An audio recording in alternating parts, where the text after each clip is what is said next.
The candles in the Ashford Ballroom had been burning for 3 hours when Rosalind Vane did the thing that no one present would forget, though most of them would spend the following week pretending that they had not seen it.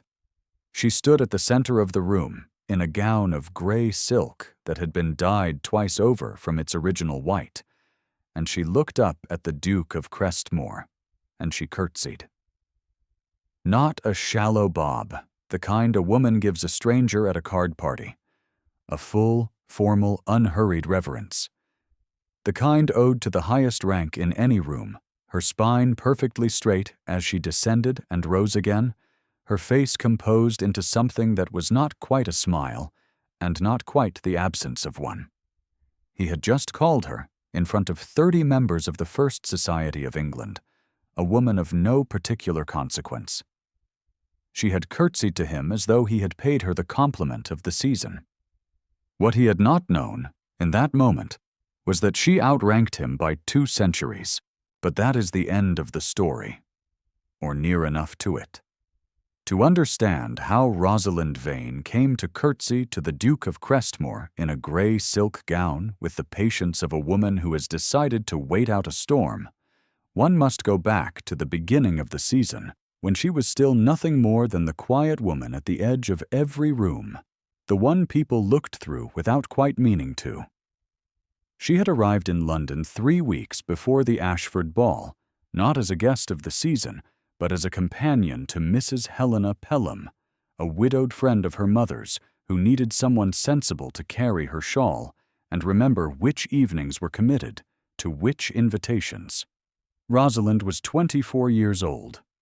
Her father, Gerald Vane, the 5th Marquis of Haverstone, had died the previous October, leaving behind a house in Wiltshire, a set of sealed letters held by his solicitor, and a title whose nature Rosalind had not fully understood until 3 weeks ago, when Mr. Potts of Gray's Inn had placed the sealed packet in her hands and told her, very quietly, that she ought to read it before the season began. She had read it. She had sat in the small back room of Mrs. Pelham's rented house in Marylebone and read every page twice, and when she had finished, she had tied the letters back with their original ribbon, a faded blue, and placed them in the bottom of her traveling trunk. She had not yet known what to do with what they contained. A remainder clause, her father had written, in a patent of creation dated 1461, which his own lawyers had finally traced the previous spring. The Marquisate of Haverstone, granted to the first Vane ancestor by the 4th Edward, had been created with a special remainder allowing descent to heirs of the body, male or female, in the absence of a male line. She was the last of that line. She was, by letters patent 5 centuries old, the 6th Marchioness of Haverstone. She had told no one. She was not ready to be seen, and she did not yet know what being seen in that particular way would cost her. The wound was quieter than that. It had been growing since long before her father died. Since the years when she had watched the season pass her by in the way it passed most women, by once they were neither newly presented nor freshly wealthy. No one had been cruel to her particularly. That was the most precise description of it. No one had been anything to her particularly. She had learned to stand at the edge of rooms and hold her expression steady, to speak when spoken to, and not before, to be the kind of woman who was useful in a household and invisible in a ballroom. And she had carried the instruction so long she had almost stopped noticing that it was a wound at all. The Ashford Ball was the first event of the season to which Mrs. Pelham had been invited, and it was a considerable invitation. Crestmore House in Grosvenor Square was the most formidable private residence in London, and the Dowager Duchess of Crestmore, Lady Dorothea Ashford, was the most formidable woman in it.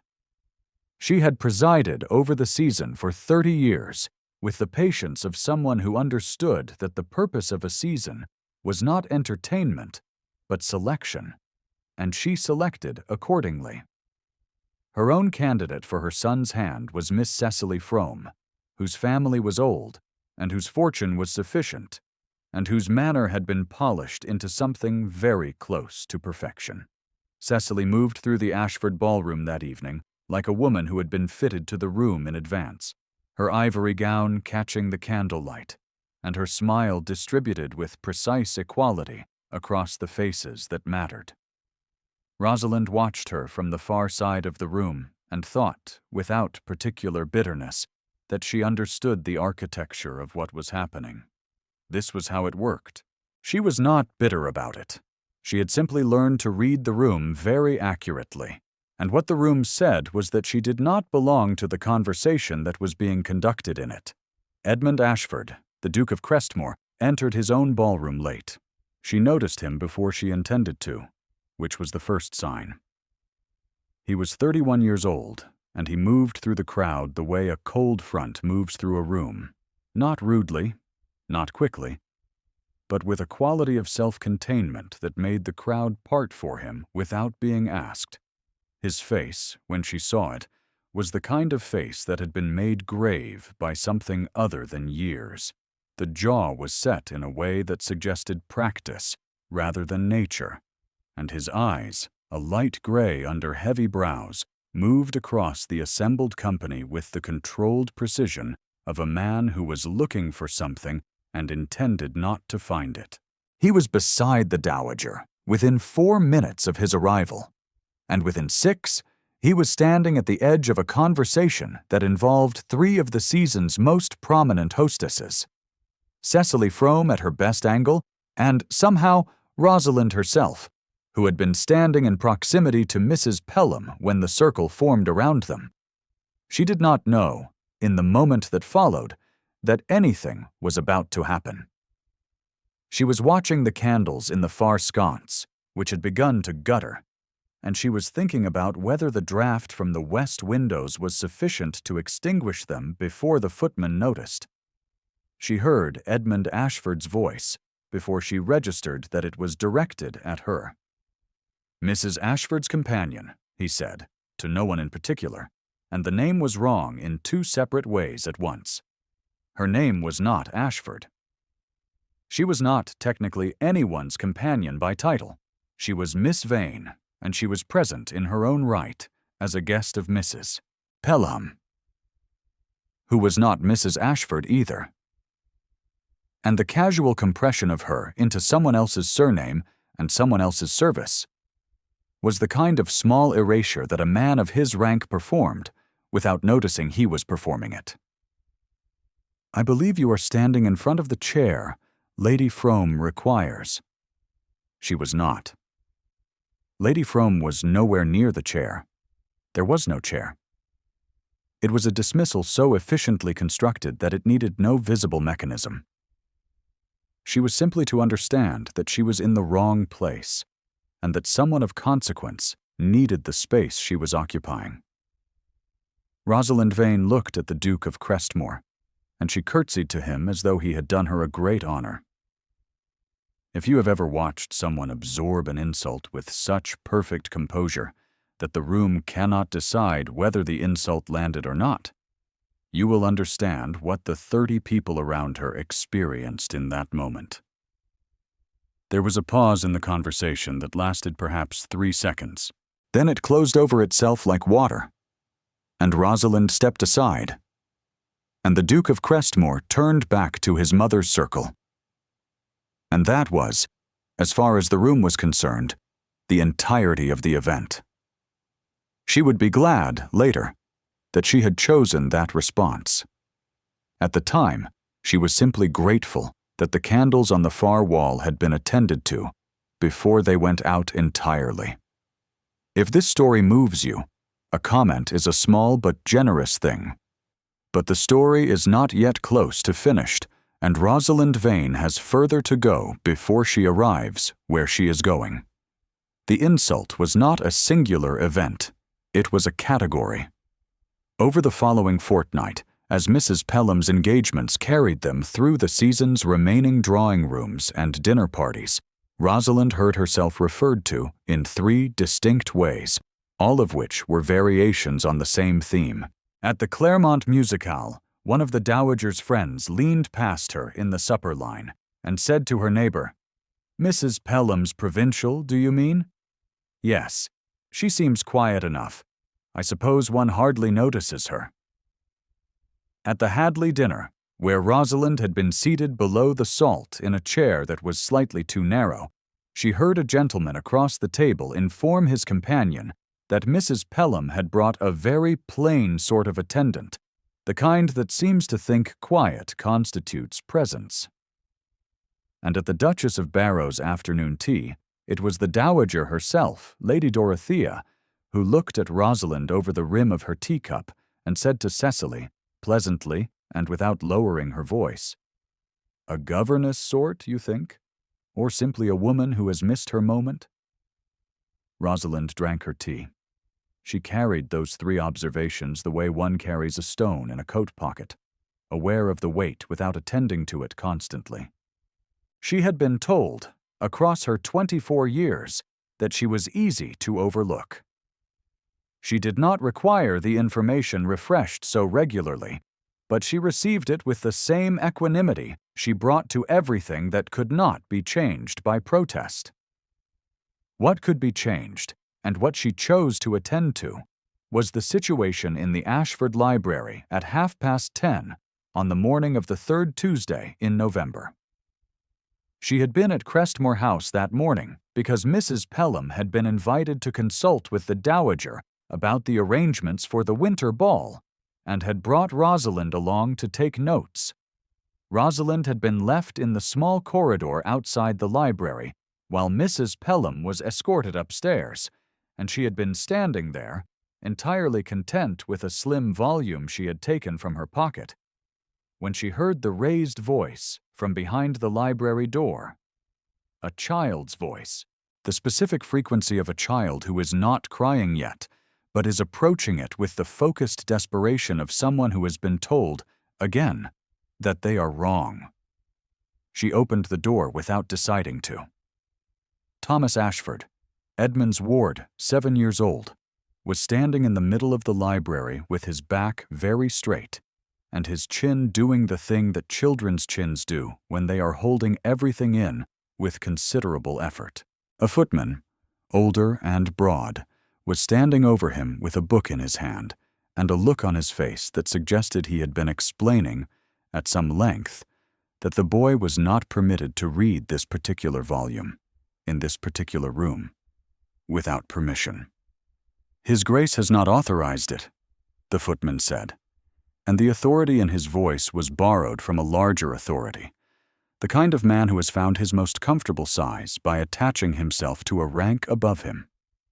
"You are to return to the nursery, and the book is to be replaced on the shelf." The boy was not holding the book in question. He was standing beside the shelf, his hand still extended, not having yet touched it.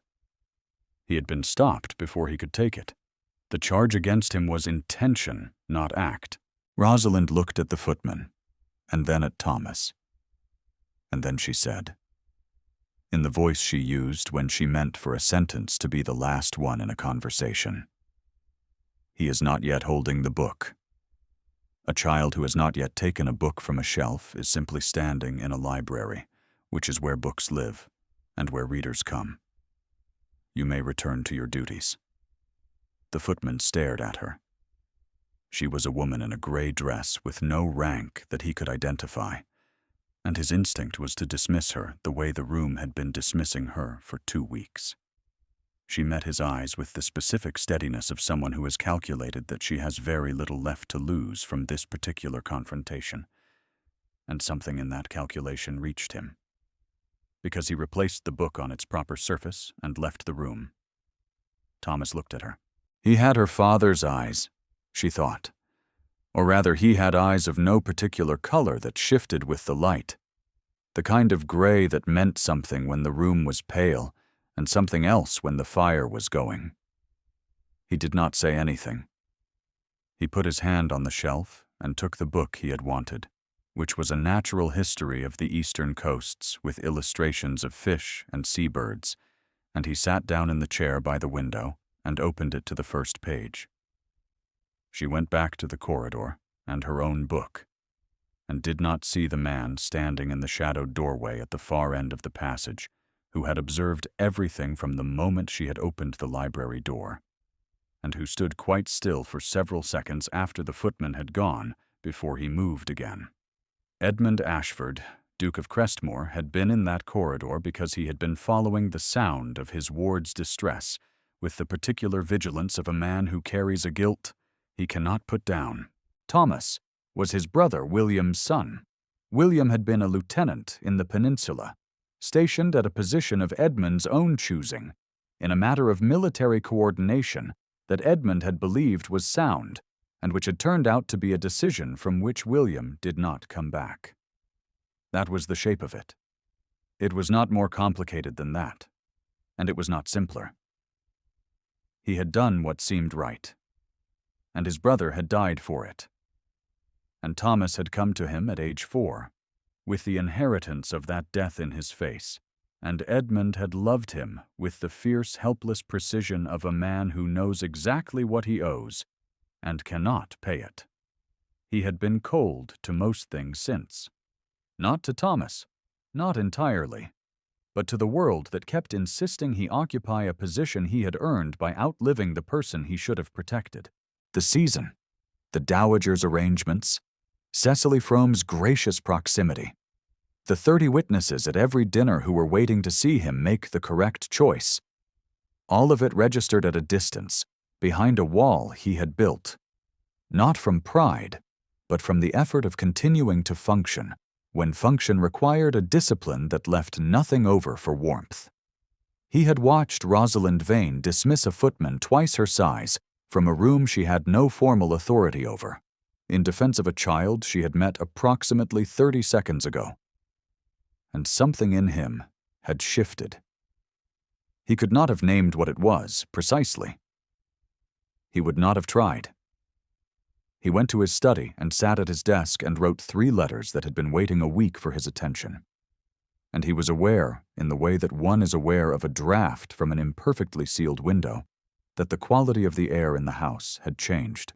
He began to notice her after that, in the deniable way of a man who has decided that what he is doing is not what it appears to be.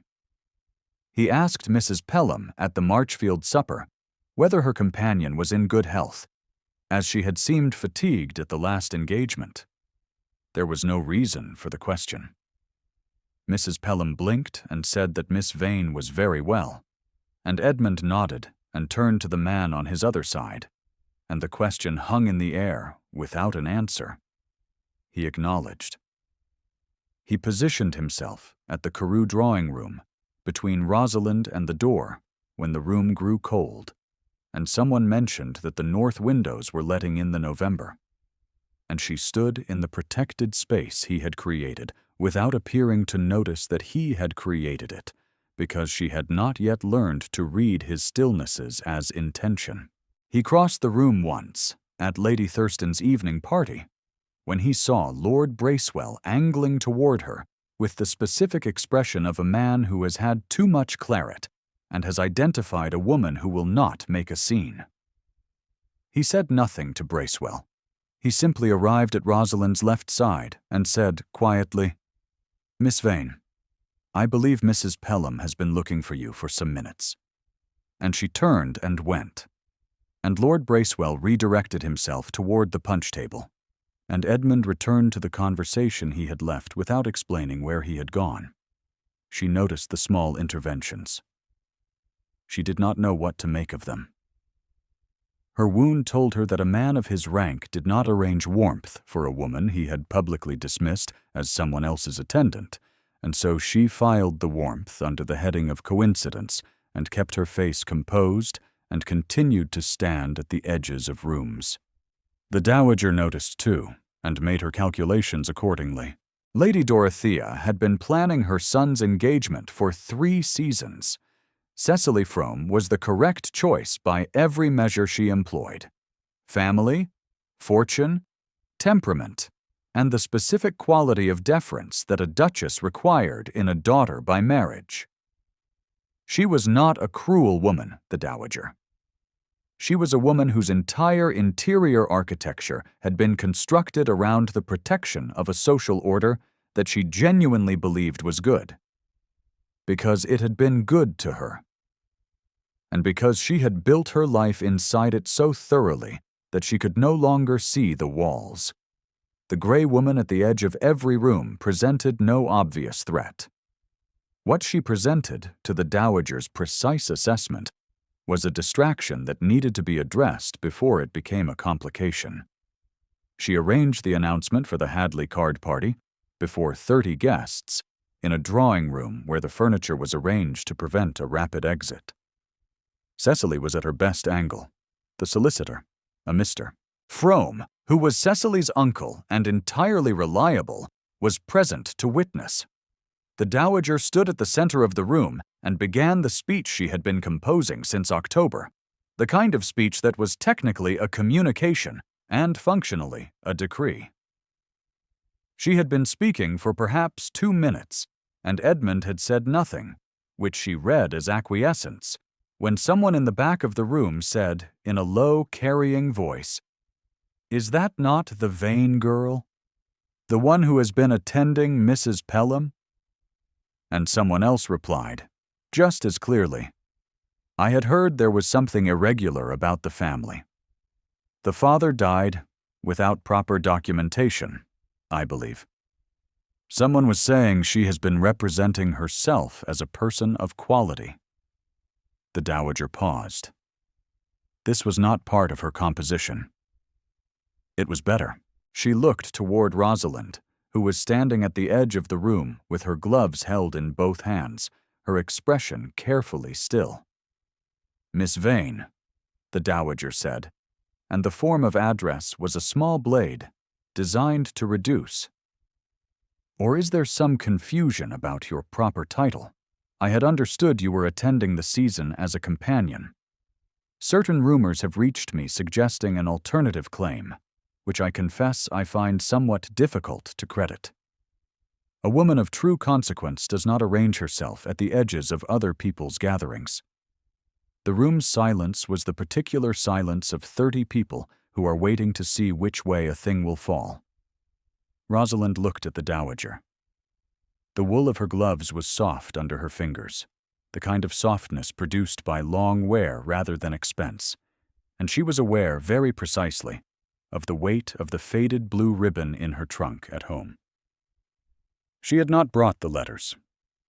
She had not known she would need them tonight. Her wound told her this was the moment she had been waiting for, without knowing she was waiting. The moment in which the room delivered its verdict, and she had nothing with which to contest it. Her wound told her to curtsy and say nothing, and retreat. Her values told her something different.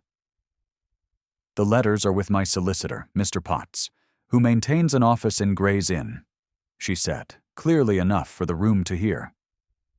The Marquessate of Haverstone was created by letters patent in 1461, with a remainder to heirs of the body in the absence of a male line. I am the 6th Marchioness of Haverstone. If Lady Dorothea requires confirmation, she is welcome to send for Mr. Potts, who is, I believe, already present in the building.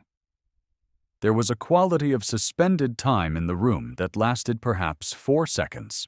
Then someone near the window said, very quietly, "Haverstone, the original Haverstone patent." And someone else made a sound that was not quite a calculation, and not quite its resolution.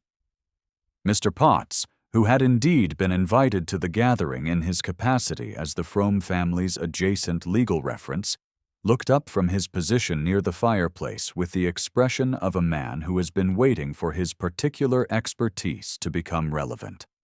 He was 60 years old and bald, and wore spectacles on a cord, and he said, in the carrying voice of a man accustomed to rooms that needed to hear documents read clearly, "The 6th Marchioness of Haverstone is correct in every particular.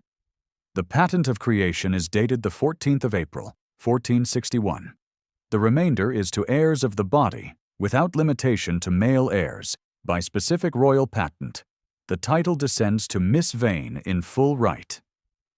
The dowager's face did not collapse. She was too well made for that. What it did was the more significant thing. It held its expression by visible effort, the way ice holds when it is no longer entirely certain of its own thickness. Edmund Ashford, who had been standing to the left of his mother, with his jaw set in its customary granite and his eyes moving between Rosalind and Mr. Potts and the 30 faces arranged around the room, uncrossed his arms. He walked across the room. It was not 3 strides, exactly. It was closer to 7, because the room was large, and Rosalind was at its furthest edge, and he walked every one of those steps with the deliberate directness of a man who has made a decision and intends the decision to be visible. The crowd parted. It always parted for him, but this time the parting had a different quality. The quality of witnesses understanding that what they were observing was not the Duke of Crestmore crossing a drawing room, but the architecture of the season being rebuilt in front of them. He stopped in front of her. She looked up at him, and her face was still. The stillness of a woman who has spent a great deal of time practicing it. And he looked at her for a moment with an expression she had not seen on him before. There was something in it that was not the carved granite of his usual quality. There was, she thought, the specific, unguarded look of a man whose practiced discipline has met something it was not built to contain. "My Lord Dorset is acquainted with the Wiltshire estates," Edmund said, in his level, precise voice, to the room rather than to her. "He will confirm that Haverstone House is among the oldest properties in the county. The current Marchioness has been attending this season with greater restraint than I credited." He paused. "I was incorrect in my assessment of her consequence. I was incorrect publicly. I correct it publicly now." The room held its breath.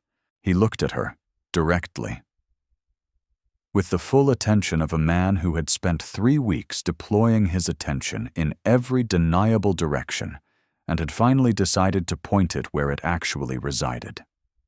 "Miss Vane," he said. And then, after a pause that the room felt as its own held breath, "My lady, will you do me the honor of permitting me to present you to this company as you ought to have been presented when the season began?" She had been prepared for a great many things. She had been prepared to be dismissed, to be corrected, to be quietly relocated to the edges of any room she entered. She had not been prepared, in the years she had spent perfecting her composure, for the specific feeling of a man whose regard was the room's defining currency, extending that regard toward her with no visible qualification. She held it together for 3 full seconds. Then she said quietly, "You have already presented me, Your Grace. Mr. Potts did it rather well." There was a pause, and then Edmund Ashford, the Duke of Crestmore, did something that no one in the room had ever seen him do at a social gathering. He almost smiled. It was not, in the end, the announcement the Dowager had arranged for. The Frome engagement was not formally introduced that evening.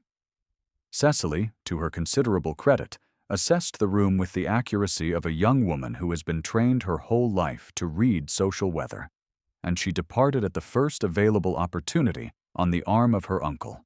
And her expression was not that of a woman defeated, but of a woman who has recognized that her particular campaign has concluded and intends to direct herself elsewhere. The Dowager remained. She remained with the specific dignity of a woman who has been proven wrong by a standard she herself established, which is the only kind of being proven wrong she could have submitted to without entirely losing her footing. Lady Dorothea looked at Rosalind once before the room began to dissolve into its natural groupings. The look was not warm. It was not precisely cold.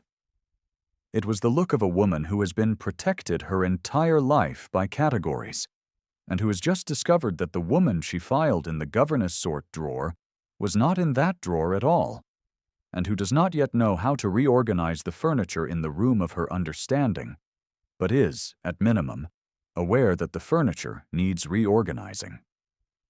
She inclined her head.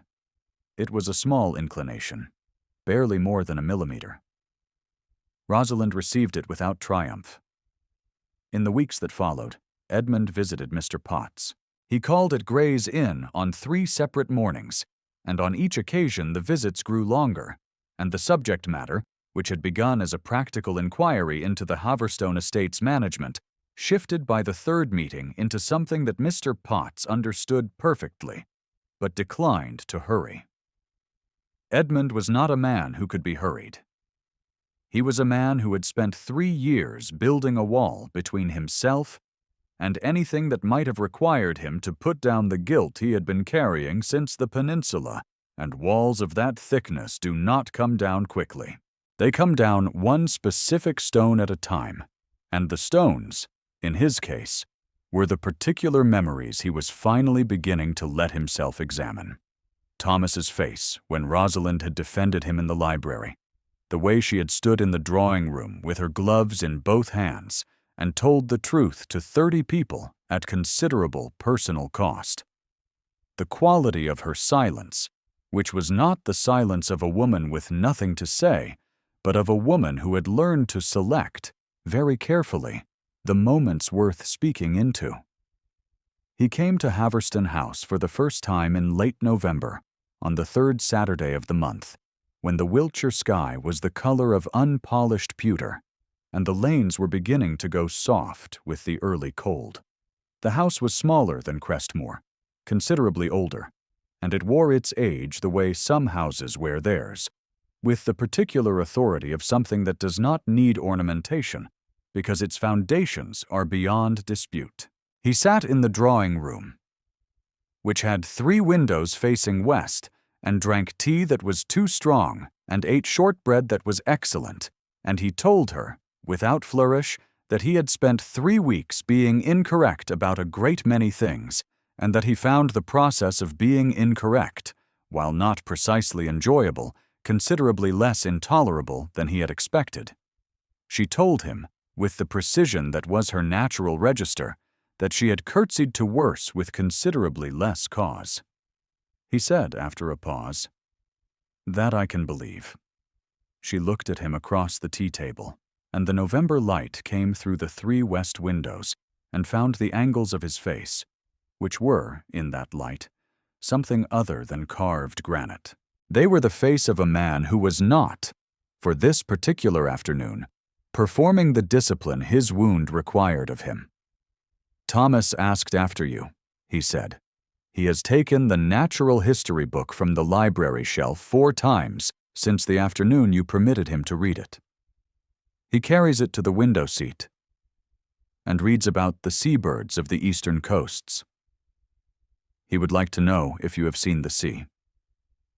She said that she had seen it from the Wiltshire hills when the sky was very clear, which was not precisely the sea, but was, she thought, a reasonable approximation. He said that Thomas had never seen it, that William, his brother, had intended to take him the summer he did not come back. It was the first time he had named William to her. She did not ask questions. She received the name the way she received most things that mattered, quietly, with full attention, without pressing the gift into a different shape than it had arrived in. He came back on the following Thursday, and the one after that, and each visit was longer than the one before. And Thomas came with him on the 3rd visit, and stood in the entrance hall of Haverstone House with the specific rigidity of a 7-year-old who has been told to be on his best behavior and is uncertain what his best behavior looks like in an unfamiliar house. Rosalind crouched down to his level, which was not a thing people typically did in entrance halls, and told him that the house had a library that he was welcome to use without asking anyone's permission, and that there was a window in it that faced the garden where a pair of redwings had been living in the old beech tree since October. Thomas went to find the Red Wings. Edmund stood in the entrance hall and watched her straighten up from the crouch with the expression of a man who has arrived at a destination he did not know he was traveling toward. He proposed to her in the library, which was, she would later tell Mrs. Pelham, the most appropriate place for it, given that it was where the story had actually begun. He was not eloquent. He had not prepared a speech. He told her that he had no right to assume she would wish to take on the particular complications his life contained, that Thomas's grief was still a work in progress and would not be swift, that his mother was a formidable obstacle he could manage but could not entirely prevent, and that he was, in his own estimation, an imperfectly reasonable prospect. He told her that Crestmore would benefit from someone who was not afraid of it, and that Thomas would benefit considerably more, and that he was aware those were very thin recommendations, and that he had other ones, but was finding the other ones more difficult to say. She let him be silent for a moment. Then she told him that imperfectly reasonable was a category she had some experience with, and that she had observed enough of how he moved through a room to form her own conclusions about what lay underneath the reasonable, and that her conclusions were, on balance, favorable. He looked at her with the expression she had first seen in the drawing room, the unguarded one, and said, "Rosalind." It was the first time he had used her given name. In the Regency world they both inhabited, a first name from a man of his rank was a marked event, the kind that changed the grammar of a situation irrevocably. She felt it the way one feels a key turn in a lock that has been stuck a long time, the slight release of something that had been held too tightly. "Edmund," she said, and that was, in its way, the whole answer. The wedding was in January, at the small church at the edge of the Haverstone estate, with Mr. Potts as one witness and Mrs. Pelham as the other, and Thomas standing between them in his best coat, with his chin elevated in the particular way of a boy who is working very hard at something he considers important. The Dowager attended. She had written, 2 weeks before, a letter to Rosalind that was 3 pages long and formally courteous throughout, and which arrived at something approximating acknowledgment by the final paragraph, which Rosalind read twice, and then set aside with the care she gave to things that had cost the writer rather more than they appeared to. It was not warmth, what the Dowager offered. It was the beginning of a repositioning, the slow movement of the furniture she had been reorganizing since the drawing room at the Hadley party, and Rosalind received it as such. In the spring that followed, when the Wiltshire hills were the particular green that only comes in April, Thomas saw the sea. Edmund drove them south in the open carriage. The 3 of them, on a day when the sky was clear enough that the horizon line was sharp, and the water was the color of polished steel in the morning, and changed to a deep cold blue by the afternoon. Thomas stood at the edge of the shingle with his shoes getting wet, and his face turned toward the wind and the expression of a boy who has just understood something about the world that he had only previously read about. He looked, for the first time since Rosalind had known him, exactly like a child whose future did not primarily consist of the past. He did not cry. He stood there for a long time with his face into the wind, and then he turned around and walked back up the shingle to where Rosalind and Edmund were waiting, and he sat down between them on the low wall above the beach and said, with the scholarly certainty of a 7-year-old who has read the natural history of the eastern coasts 3 times through, "The redwings nest near coasts in winter. Did you know that?" She said that she had suspected it. He considered this, and then he leaned against her arm with the small, specific weight of a child who has decided, on his own internal timeline, that a person is trustworthy. She did not make much of it. She simply sat still and let the wind come off the water and looked out at the horizon where the light was beginning to change again. By winter, the Haverstone drawing room had been relit. The 3 west windows looked out over the snow, which had come early that year and lay in the long lanes and across the garden where the old beech tree stood bare and patient in the cold. Edmund came in from the estate in the late afternoon, shedding his coat at the door, and Thomas was already in the window seat with the natural history of the eastern coasts, reading about seabirds with the focused absorption of a boy who has seen the thing he was reading about and finds the reading better for it. The fire was going in the grate, and the room was warm, and the snow kept falling outside in the particular unhurried way of snow that intends to stay. In the drawer of the writing table, beneath the current correspondence, the sealed packet lay with its blue ribbon fastened as it had always been. The ribbon was faded now to the color of winter sky. Her father's handwriting was on the outer fold, her name in full, the name he had always called her, in the looping, careful hand of a man who had written it many times and intended to write it many more. She had not needed to open the packet again since the evening in the drawing room. Everything the letters had contained had been spoken aloud, confirmed in front of 30 witnesses, and entered into the formal record by Mr. Potts in his precise and unhurried voice. She had the letters still. She would keep them. They were her father's hand and her father's house, and the 5th-century line of people who had lived in this light. And she did not require them as evidence. She required them as company. Edmund came to stand beside her at the window, looking out at the snow on the beech tree and the lanes going white and the last of the afternoon light falling level across the fields she had always known. He did not say anything. He was not a man who filled silences that did not need filling. Thomas looked up from his seabirds and observed the two of them standing at the window and went back to his book.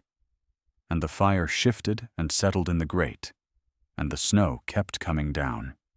Rosalind looked out at Haverstone in the winter light, at the house and the garden and the lanes and the old beech standing steady in the cold, and she understood, without requiring anyone to tell her, that she was home. If Rosalind's story settled something in you, leave a word in the comments. Stories like hers are worth naming. The channel is here, and there are more of them.